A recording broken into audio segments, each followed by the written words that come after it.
Om Vakratunda Mahakaya Suryakoti Samaprabha Nirvignam Kuru Me Deva Sarvakaryeshu Sarvada. Om Shri Mahaganapataye Namaha. Om Shri Gurubhyo Namaha. Harihi Om. Sadashiva Samarambham Shankaracharya Madhyamam Asmadacharya Padyantam Vande Guru Paramparam. Asmad Gurubhyo Namaha. Shruti Smriti Purananam Alayam Karunalayam Namami Bhagavatpadam Shankaram Lokashankaram Shankaram Shankaracharyam Kesavam Badarayanam Sutra Bhashya Kritau Vande Bhagavantau Punah Punah Ishvaro Gururatmeti Murti Bheda Vibhagine Vyomavad Vyapta Dehaya Dakshina Murtaye Namaha Sri Medha Dakshina Murti Swamine Namaha Om Sahana Vavato Sahano Bhunakto Sahavidyam Karavavahai Tejasvinavadhitamastu ma vidvishavahai. Om Shanti Shanti Shanti. Harihi Om Shri Gurubhyo Namaha. Harihi Om. Good. So last class, I think we finished the 27th verse, if I am not wrong. And actually, I don't remember. 28th verse, did we read? Did we chant?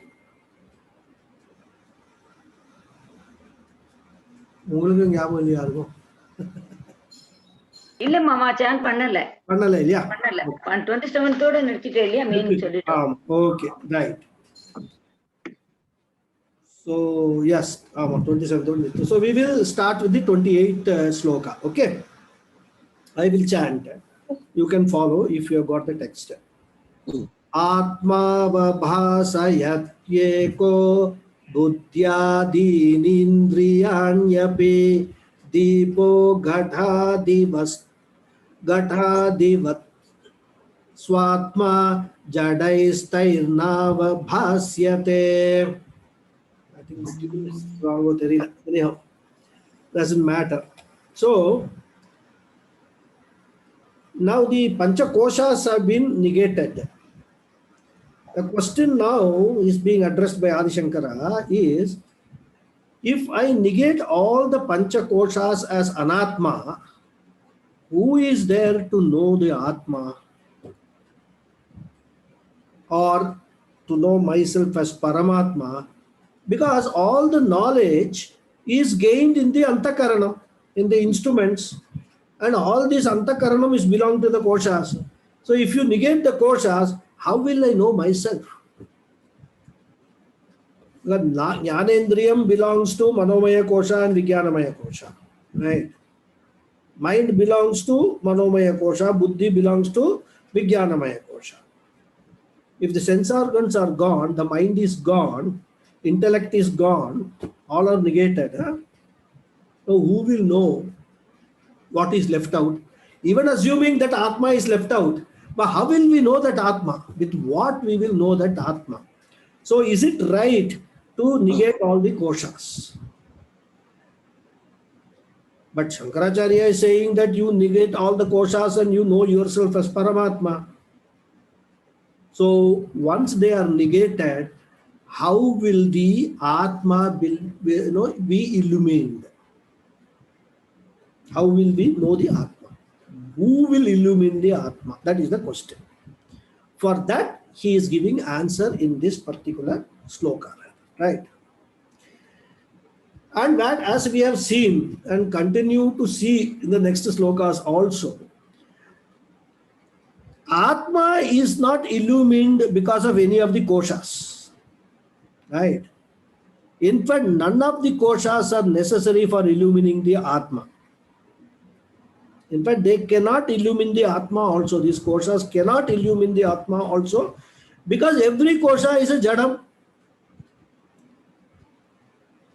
Stula Sharira is jadam, Sukshma Sharira is jadam. Karna Sharira, which we have seen, is the Maya, the Prakriti, also is jadam. So, if the three Sharirams are jadam, the Pancha Koshas are also jadam. Therefore, how can these Jadam koshas illumine the Atma? So they don't illumine the Atma at all. It is a wrong understanding because the jnanam takes place in the antakaranam, in the mind and intellect. We think that their mind and intellect is necessary for the knowledge to take place. It is not entirely wrong. Mind and intellect are necessary, but they cannot illumine the Atma on their own because they don't have power to illumine. That is what we have to understand, right? So now, second question, you say they are Jadam, they cannot illumine. But how is that we are knowing every object in the world with the help of the mind and also the sense organs? With the next question, right? If the sense organs are Jadam, they should not be able to know or see the Shabda, Sparsha, Rupa, Rasa, Gandha, all that sense organs should not be able to experience if they are Jadam. But then our experience is that the mind and sense organs illumine the world. Because of them only we are able to know everything around us. So there seems to be a sort of a contradiction. On the one hand, you say that they cannot illumine the Atma. On the other hand, you say, yeah, they can illumine the world. You can know everything. You can know everything in the world, but you cannot know Atma. That is what is the contradiction which is coming up now, right? For that, the answer is, as I said, hidden here. See, these sense organs are illumining the world not because they are Chetanam, but because they have borrowed the Chaitanyam from this very Atma. That is how they are able to illumine the world.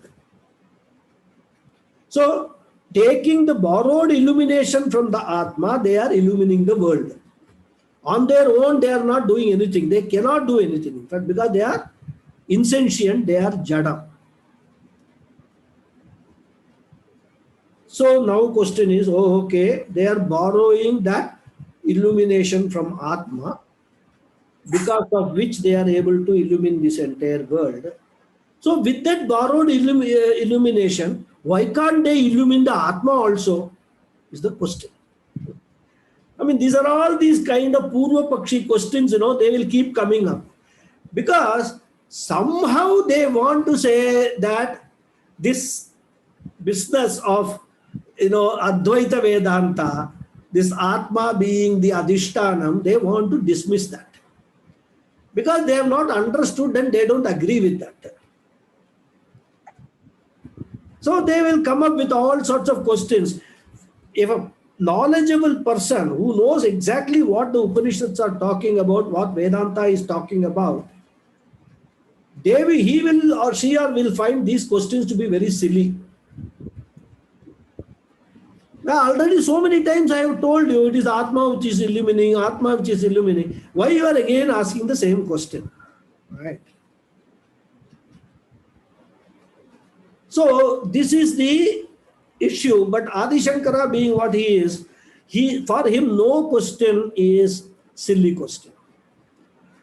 Even after you have explained everything, if they ask the same question, he will patiently answer that question also. And the answer will be no different. He will again repeat what he has said earlier. So that is what we are going through. For us, who already know all these things, they all may seem to be a repetition, but he is addressing a class of people who will raise such questions. Why can't the borrowed Chaitanyam illumine the Atma also? So why can't you say that it is the mind and intellect, it is the sense organs, which with the borrowed illumination are illumining the Atma, just like they are illumining every other object in the world? Why can't you say that? Right? But we can't say that for the simple reason that when you are borrowing light from somebody, you cannot use the same light to illumine that source of that light, isn't it? It will look very silly. So it is just like I ask you to say, can you lend me 100 rupees? You lend 100 rupees to me, and then I am going to lend back 50 rupees to you. If I have 100 rupees to lend to you, how can I further borrow 50 rupees from you? So it is, like, now don't tell me bankers do that only. Huh? They will take your deposit, give you X rate of interest, and the same money they will lend it to you with X plus Y rate of interest. But we are not talking about bankers here. Here we are talking about Atma and the sense organs. And a better example would be, suppose a mirror and the sun example. We have got a mirror where the sunlight is reflected. So what has happened? That mirror has now become a lamp kind of a thing. Because it can reflect light, can throw light. Now with that light, we are able to illumine a dark room. We are showing the mirror, and then the dark room gets light. Because the sunlight is reflected in the mirror. Now, that reflected light can be shown to the sun and then try to illumine the sun. It will be foolish on our part to do such a thing. Because of the sun only the mirror is illuminated. And you are now trying to use that illumination to know the sun's light. And that's what, in that Kathopanishad we saw that mantra. Na tatra suryo bhati na chandratarakam nema vidyuto bhanti kutoyam agnihi tameva bhantam anubhati sarvam tasya bhasa sarvamidham vibhati. We saw that mantra, isn't it? And this is when we are showing this Karpuram, this mantra is chanted. We are saying, oh Lord, such a stupid person I am showing this Karpuram light to you, who is the source of all light. There we are actually expressing or admitting that we are Ajnanis. That is what, that the mantra is about. Because Atma, that's what he says, it is, shines on its own. Swayam Prakasha, Atma. That's what he says, right? So, these Buddhi, Indriyani, all these things are all borrowing the illumination from the Atma. And Atma, they cannot lend the illumination to Atma because of Atma only, they are all known. Atma is not known because of them. So now question is, if these cannot illumine the Atma, then what illumines the Atma? Nobody illumines the Atma. As I said, it is Swayam Prakashate. It shines on its own. We have this fixation in our mind. And that is, we feel that something can shine only if it is illumined by something else. That is a fixation. So, Atma is not illumined by anyone. At the same time, Atma shines. Because as I said, it is Swayam Prakasha. So that's what he says. Aham ekaha buddhyadini indriyani avabhasayati. Right?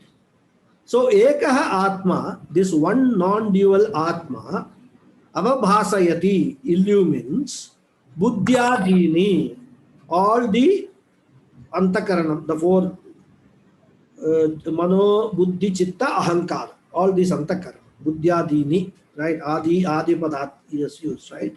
Buddhi adi, right? And not only that, indriyadini also, the Bahya Karanani, Bahya Indriyas, and also the internal Indriyas, they already talked about everything, right? So the illumined objects are many and illuminator is one, Atma. Yata prakasha ekah Krishnam lokamimam ravihi. This is Bhagavad Gita. Yata prakashatyekah Krishnam lokamimam ravihi kshetram kshetri tata Krishnam prakashayati bharata. So Krishna says, as the sun illumines the entire universe, so this one Atma illumines this whole kshetra, the field. Or we can take it in this context, kshetra means the entire universe, right? Kshetri or kshetranya is ekah. Kshetram is anekam. So ekam anekam prakashayati. That's what we have to see. And what is the rule? The illuminator is never illumined by the illumined. That's the rule.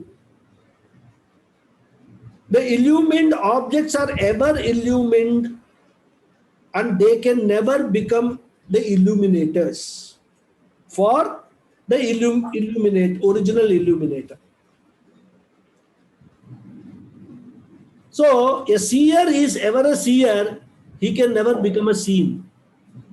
Subject is always a subject, he can never become an object. So I am ever the subject, I am Atma. These organs all are objects rather. Object cannot become subject and subject cannot become the object. But then how to know me? That question is still unanswered. How to know me? Okay, Atma is Swayam Prakasha. Buddhi etc. are Jadam. Buddhi borrows the illumination from the Atma and illumines the entire universe. And you say that the Buddhi cannot illumine the Atma because borrowed light cannot illumine the original light. How do I know the Buddhi, my Atma then? The question still remains, isn't it? How does this Atma Jnanam take place?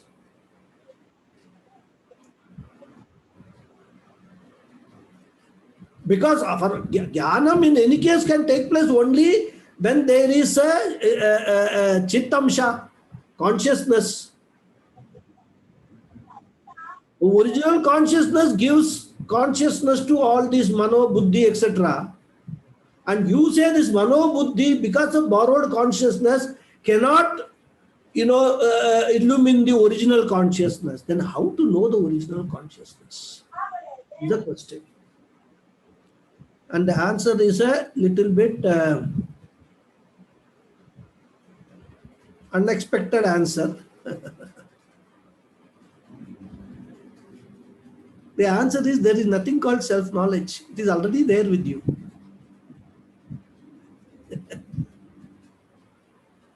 You are already aware. You know yourself very well. Now, why are you running behind? I don't know. It is your ignorance which is actually acting as if to make you not know. Otherwise, in every vyavahara of yours, you are reflecting the knowledge of yourself. This is what the Shastra says. This is what there's nothing called self-knowledge. Atma Jnanam is used, the terminology is used in order to come to this stage. After knowing self-knowledge, they will suddenly say there is nothing called self-knowledge because you already know yourself. But you have not realized it. The fact that you know yourself, you have not realized, and that is the problem. So all this self-knowledge, whenever we talk about Atma Jnanam, does not create any fresh Jnanam. That Jnanam is already there. Atma Jnanam is already there. What this entire Upanishads, everything that we are studying does is removes that ignorance which is actually clouding that Jnana. You have the knowledge of yourself, But what you are doing is you are mixing up that knowledge with so many other things, with the result that you are missing the real knowledge of yourself. That is what the Upanishads say. Because if Atma, that is myself, is Swayam Prakasha hai, every moment I should know I am myself, isn't it? Every waking moment I should know myself. And in fact, we know ourselves. We'll see an example now, how we know ourselves.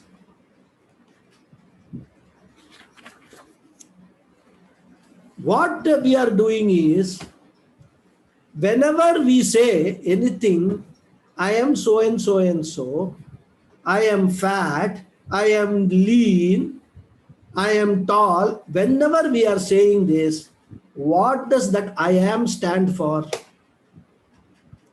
I am stands for me only, myself only, my pure consciousness only, my pure existence only.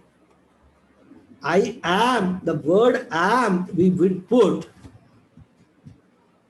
asmi. When we say, what are we saying? We are only saying I am I, referring to the original Paramatma in me, the original consciousness which is me. But what we do, we then immediately commit a mistake. Confusion. I am fat. That is what we do. Fatness is not me. Fatness is an attribute of this body-mind complex. If we stop with saying I am, you have self-knowledge. You know what you are. The moment you say I am fat, you have mixed up that self-knowledge with which is not you, with something extra. You have polluted that self-knowledge. So what here it is saying is, this Atma Chaitanyam is ever shining. And the Shariram is shining with the borrowed consciousness. The body is different from the original consciousness. All these things are there. So two things we know. I, the self-effulgent one, and the second is Shariram, which is borrowed life. So we know I, we know fat, and fat belongs to this Shariratrayam or Pancha Koshas, you can say, or to be specific, Annamaya Kosha. It belongs to fatness. Okay. But because of lack of patience, lack of understanding, because of ignorance, we remove the fatness from the body and attach it to the I part and say I am fat. So I am the self-effulgent I is a fact, known fact. I don't need anything or anybody to tell me that I am, isn't it?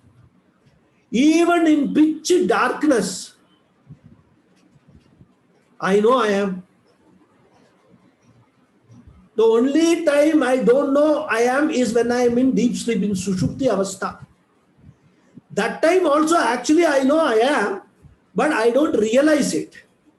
I realize it when I wake up.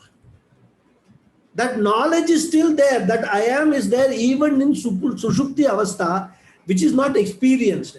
But otherwise in all other avasthas, in Swapna Avastha and also in Jagrat Avastha, we know I am. Nobody needs to tell you I am, I exist. I am consciousness. The moment we say I am, means that there's consciousness which is reflecting in my mind, and that because of that I am saying I am. Right?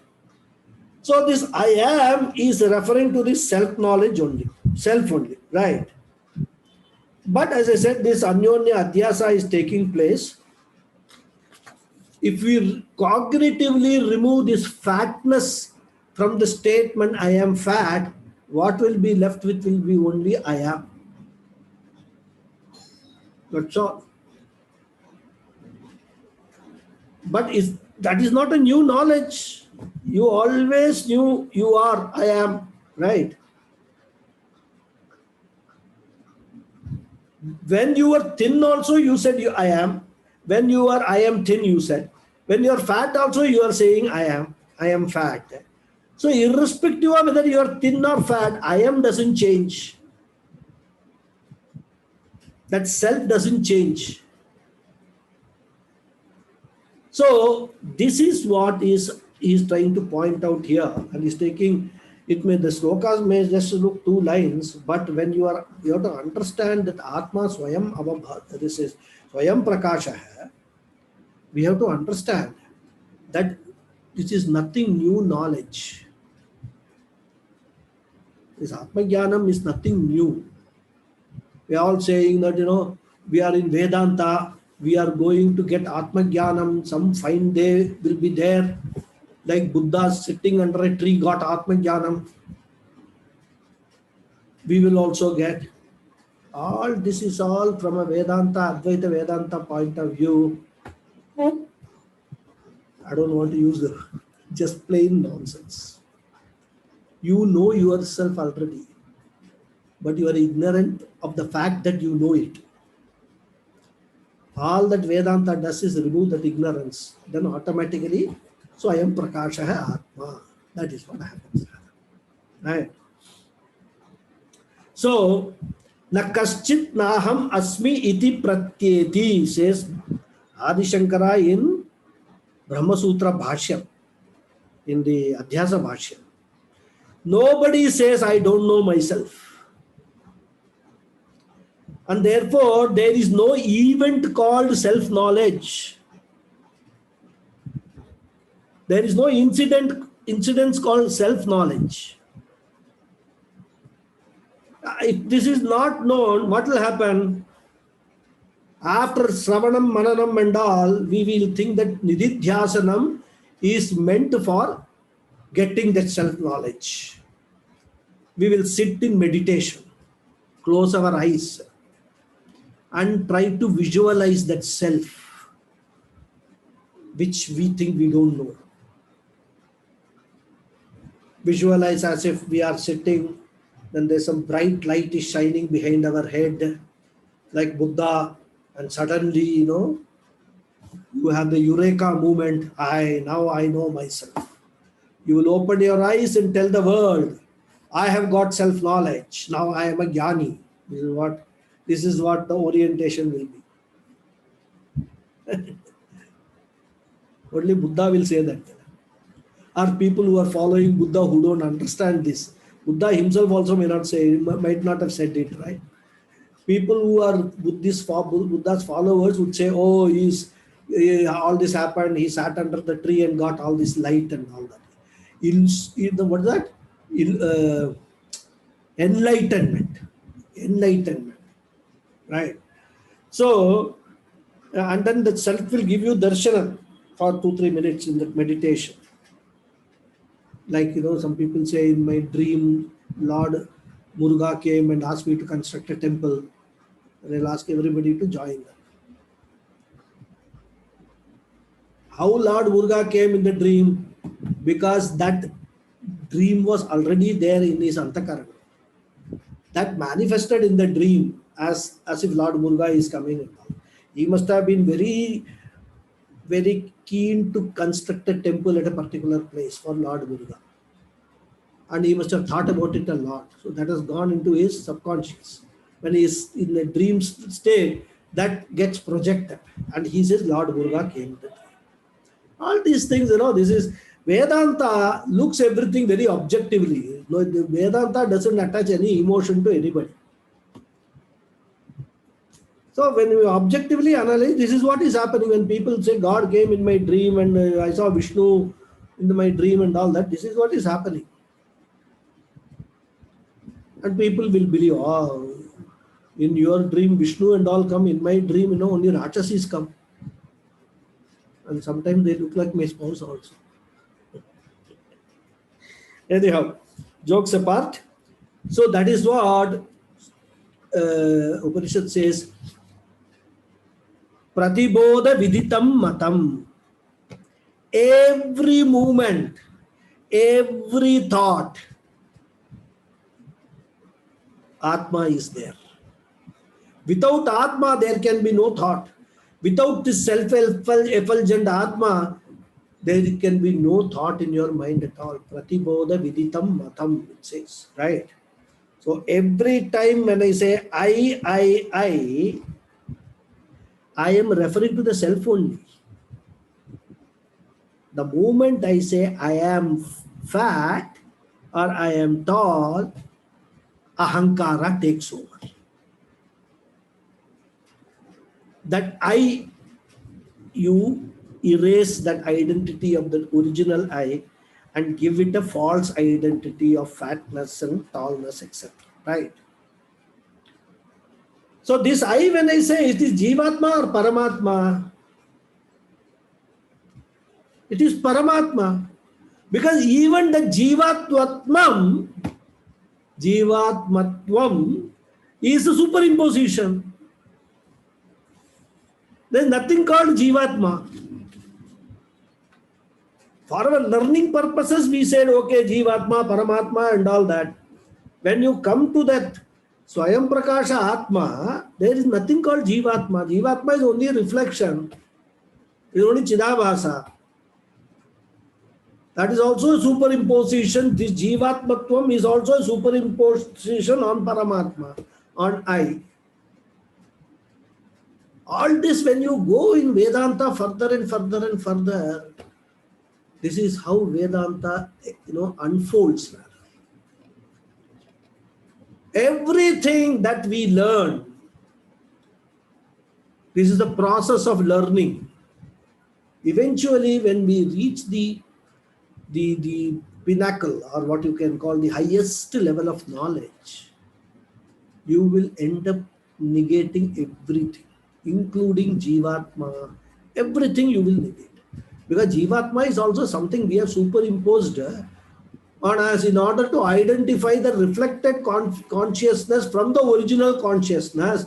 Jivatma is a terminology we have attributed. There is nothing called Jivatma. In fact, at this thing, there you will realize there is nothing called moksha also. The whole pursuit, the moksha purushartha, is all about eventually at the last stage learning that there is nothing called moksha, because you are nitya mukta hai. You are already a mukta purusha. Then what moksha are you talking about? You can talk about moksha only if you are bound. You are already limitless. You are limitless consciousness, you are limitless existence, you are limitless ananda. Then what moksha are you talking about? It's finally the question. I mean, now don't get confused, but what I'm trying to tell you is, Vedanta at every stage will bring in certain assumptions and then negate those assumptions. It's just like solving equations in algebra and all that.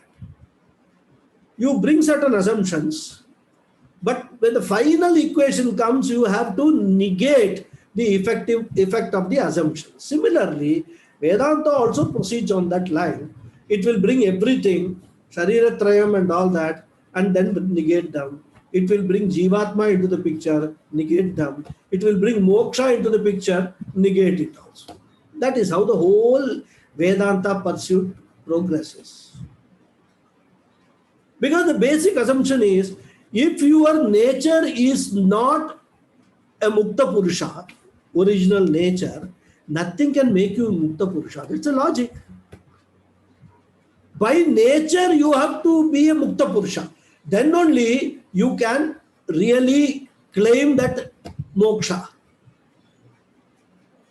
And the whole assumption in Vedanta is what? Avidya, ignorance. You don't know exactly what you are. That is why all these sufferings, all these problems are there. So Vedanta just tries to clean every aspect, every concept which Vedanta itself introduces in order to highlight, see, this is the This is the disease with which you are suffering from. Now you have got a Sharira Traya disease. I will remove that. That is because of ignorance of your real self. I will remove Sharira Traya. Negate. Panchakosha disease. Remove it. Jivatma disease. You are taking yourself to be Jivatma. Jivatma is relevant where? Aham Jivatma Tat Paramatma Aham Twadamshaha. I am the Amsha of that Paramatma. Visishta Advaita. Jivatma Paramatma business. So if you want to get stuck in Visishta Advaita, Jivatma Paramatma is valid. Dvaitam is still there. When you say I am Jivatma and that is Paramatma, you are still talking Dvaitam only. How do you come to Advaitam? You have to negate the Jivatma. You have to say there is nothing called Jivatma, there is only Paramatma. Then also this is the Advaitam. So this is the, if you catch hold of this technical point in the entire Advaita Vedanta study, you have understood Advaita Vedanta. Don't get stuck in any one situation. I am Jivatma, that is Paramatma. That is why, this Tattvamasi, Visishta Advaitins don't have an answer to explain Tattvamasi. Because what is Tattvamasi? It is the grand equation. Tat is equal to Tvam. So what they do, using some Sanskrit rule, they say Tattvamasi should be read as Tasya Tvamasi. They change the whole story. They take the liberty of changing the Upanishad words itself. Upanishad Chandogya 9 times Tattvamasi is repeated. All 9 times these people say Tasya Tvamasi, Tasya Tvamasi, Tasya Tvamasi. Now will you accept it? If you are taking Vedas as Pramanam, if you take the Vedas as something given by the Lord himself, that it is actually a divine work, not a human work, on what basis you can change what the Vedas are saying? Just to suit your own interpretation, which appeals to your intellect. That is not Upanishads what they are saying. For Tattvamasi they will say this, but you then ask them, what about Aham Brahmasmi? They will keep quiet. They will not touch Aham Brahmasmi because there they cannot change Aham Brahmasmi to anything else. So this is the limitation of the other. In fact, the philosophy or the matam which comes very close to Advaita Vedanta is Vishishta Advaita, qualified Advaita, right? That's why they call themselves Advaitins, but they have attached that Vishishtam, qualified, and this is their matam. Now when you know what the Upanishads are saying, Upanishad after Upanishad after Upanishad are saying, will you accept this word Tasya Tvamasi or Tattvamasi? Even if you don't believe, let us for a moment imagine, you don't believe in Tattvamasi. But will you accept somebody else changing the words of the Upanishad? The mantra itself? That's the question. So what I'm trying to point out is that this Pratibodha Viditam Matam, this knowledge of the self is always there with us. And it gets reflected in every time we say, I am, I am, I am, I am. When you say I am, you are saying, I am that Paramatma only. That's what you are saying. You are meaning. Or sorry, you are saying. But when you say your meaning, then you immediately mix it up with Anatma. That's what is happening, right? So that's why he says, Atma avabhasayati buddhyadini indriyani, right? So Atma is not illumined by these inner koshas, but Atma na avabhasyate. Atma is the illuminator, it is never illumined. So this is the definition of Swayam Prakashatva. Swayam Sarva Prakashatvam Sati Swa Itara Aprakashayatvam Swayam Prakashatvam. That is the derivation Swami Paramathananda gives, right? Swayam Sarvam Prakashakatye Vasati Swa Itara Aprakashayatvam Swayam Prakashatvam. That is what is the derivation of Swayam Prakashatvam. The illuminator of all, that which is never illumined by any, is called self-effulgence, called Swayam Prakashatvam. So that is why Adi Shankara gives the example of Deepaha Ghatadivat. The light illumines the pot, the light is never illumined by the pot. Light is the illuminator, the pot is the illumined. This can never be interchanged. So subject will be subject, object will be object. They can never be interchanged, right? Now, one interesting question someone can raise. They say, okay, I am now seeing you. I am the subject, you are the object, right? Now, when I am seeing you, at the same time, you are seeing me. Now, what are you? Now you are the subject and I am the object, right?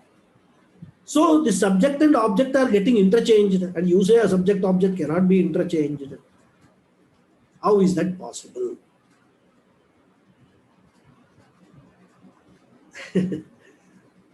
It's a very simple answer, but question is whether our mind goes to that answer or not.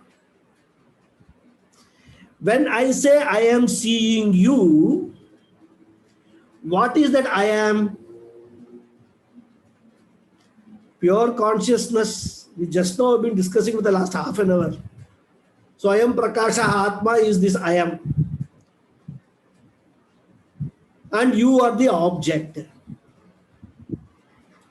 And when you say I am seeing you, that means when you are seeing me, in your words, what is that I am?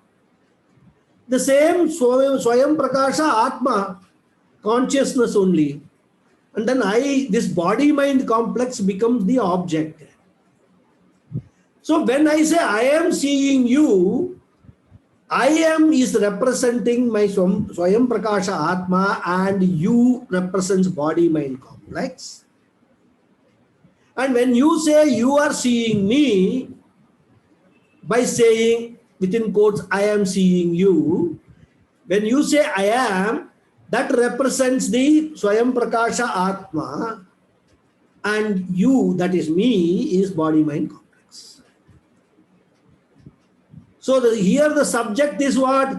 Swayam Prakasha Atma. In your case, the subject is what? Swayam Prakasha Atma. What is the common object? Your body-mind complex and my body-mind complex. So where is the exchange of the subject-object? Subject remains the same whether you say I am seeing you or I say I am seeing you. Subject is the same. That Swayam Prakasha Atma, this Swayam Prakasha Atma. In fact, there is only one Swayam Prakasha Atma. There is no separate Swayam Prakasha Atma for you. You are also saying I am. I am also saying I am. There is only one I, which is common to everything, all sentient things common. Ekaha, that is why Advaitam. So that is the answer to this kind of a confusion which can very legitimately come up in anybody's mind, right? So when you are seeing me, you are Chaitanyam. When I am seeing you, I am Chaitanyam. Chaitanyam, both are subjects. There is no question of, and body-mind, you are seeing my body-mind complex, I am seeing your body-mind complex. both are objects, rather, both are jadam. There is no question of exchange of between Chaitanyam and this inert objects, rather. So Chaitanyam remains Chaitanyam, whether it is you are seeing me or I am seeing you. That is the answer, right? It can never be interchanged. Drigeva natu drishyate. A drik cannot become a drishyam cannot become a drik. As simple as that. Okay. So he says, Deepa hai ghatadivat swatma jadaihi na avabhasyate. That's what he says. Okay. So now we will go to the next sloka. Because this subject of this self-effulgent Atma, we need to understand. Nothing, a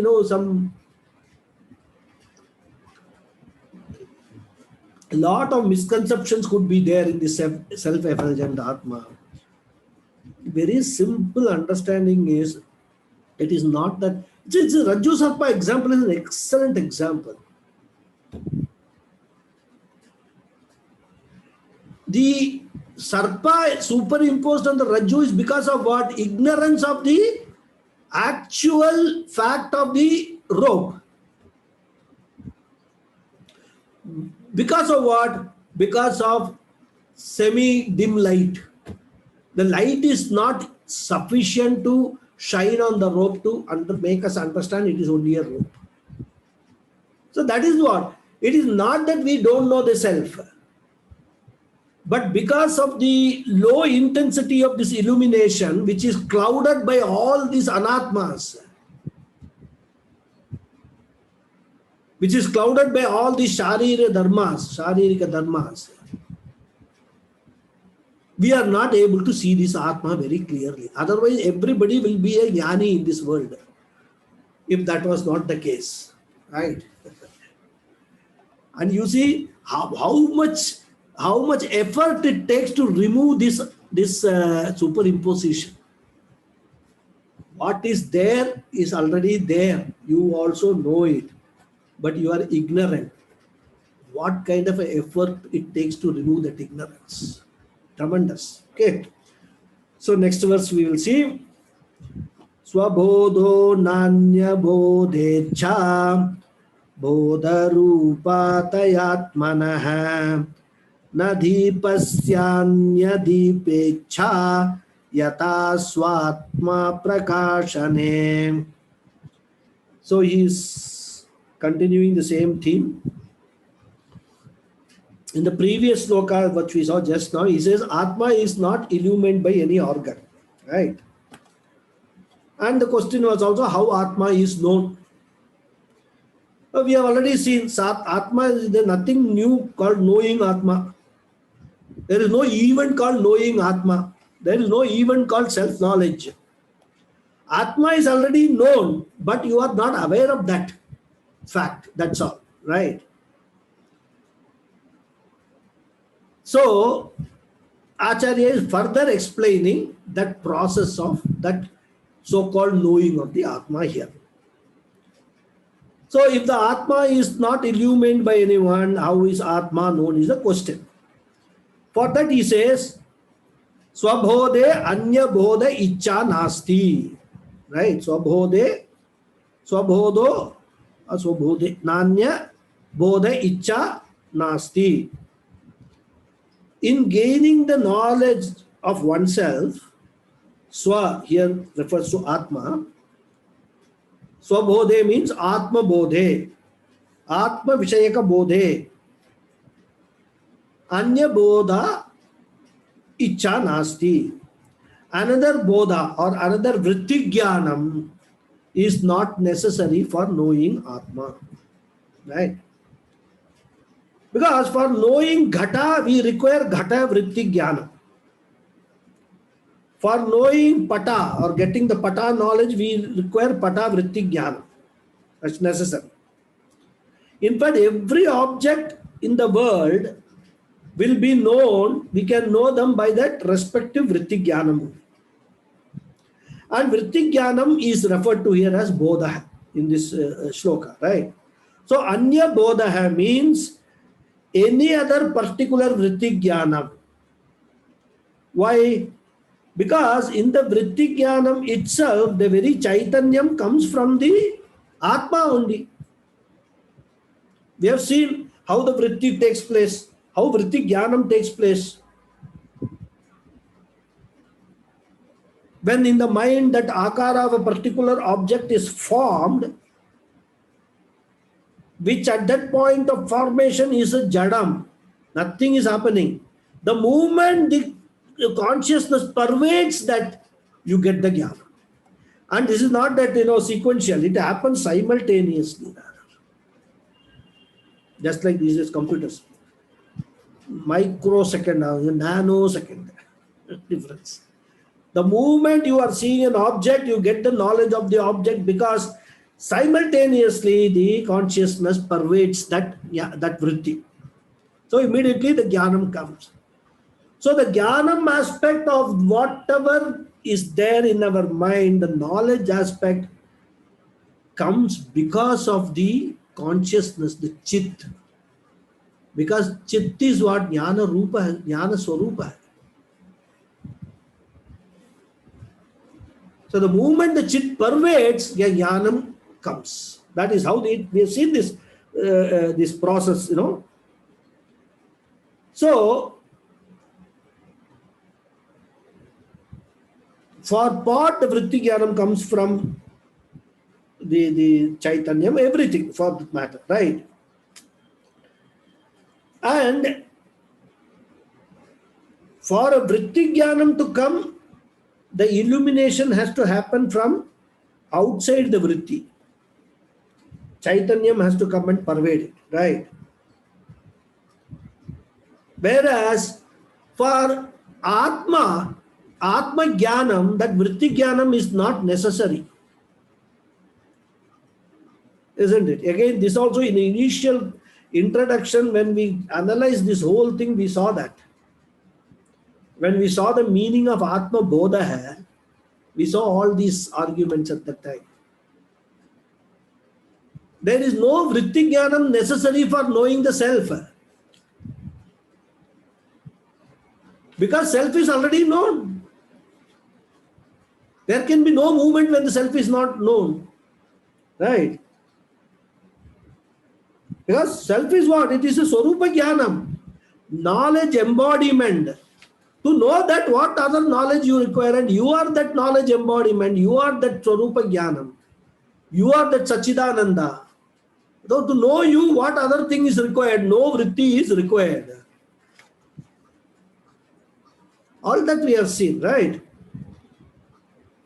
So, for everything else, vritti jnanam is necessary. For illumining Atma, he says, vritti jnana icha nasti. Icha here means not a desire, but actually a necessity or a requirement. You can take it. The meaning is not icha doesn't mean desire. It's necessity or requirement, right? Apeksha, you can call it. Apeksha nasti.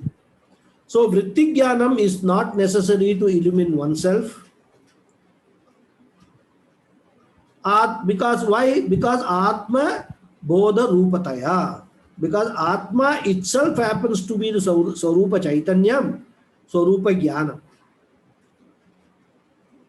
So reflected consciousness is not required to illumine the original consciousness. Reflected sunlight is not required to illumine the original sunlight. Chidabhasa is not required to illumine the chit. That is what we have to understand, right? And he gives an example. Na deepasya anya deepa icha asti.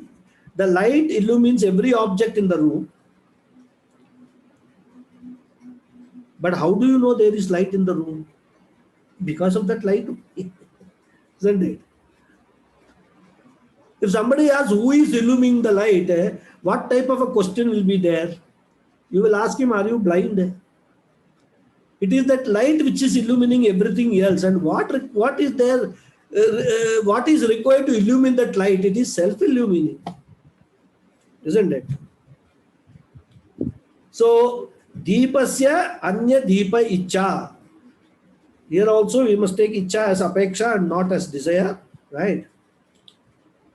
There is no necessity, there is no need for another light when the deepa itself is the light rather, right? So this is the example he said.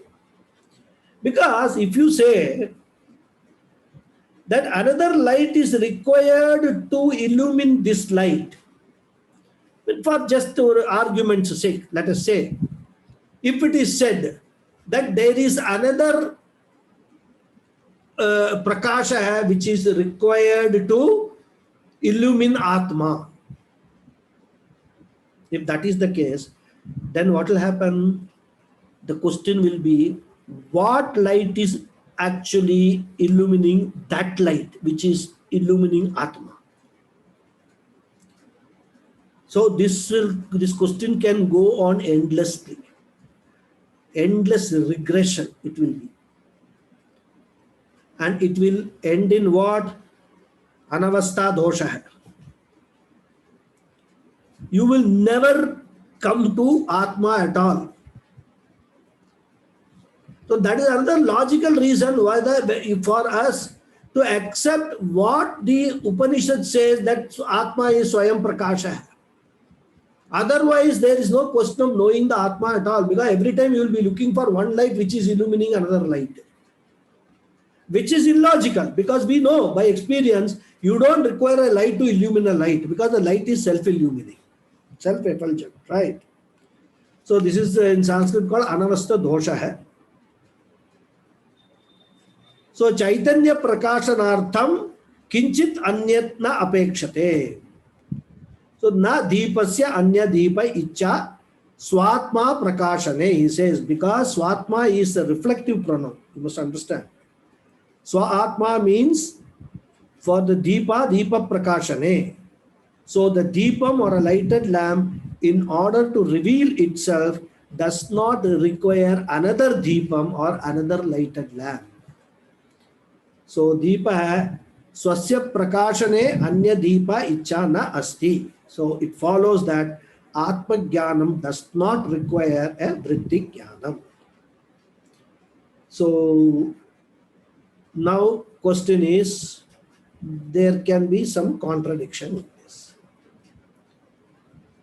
Because if you recall, if you don't recall, I'm happy. While discussing Atma Bodha, what was our conclusion? Our conclusion was that for Atma Bodha, Vritti Jnanam was necessary. So the mind and intellect, etc., were necessary. Now we are saying Vritti Jnanam is not necessary. Apparently, what we have said earlier is contradictory to what we are saying now. If you go back and refer to your notes, you will know what the answer was. That same answer I am going to give you in the next class. What Vritti Jnanam we referred to there and what Vritti Jnanam we are referring to here. How we are, saying that there we said it was necessary and here it is saying it is not necessary. We will reconcile that contradiction in the next class. But in the meantime, you can refer to your notes, or at least if you have the video, I don't know whether I posted it, you can look at it, initial videos. Okay, we'll stop here and take any questions.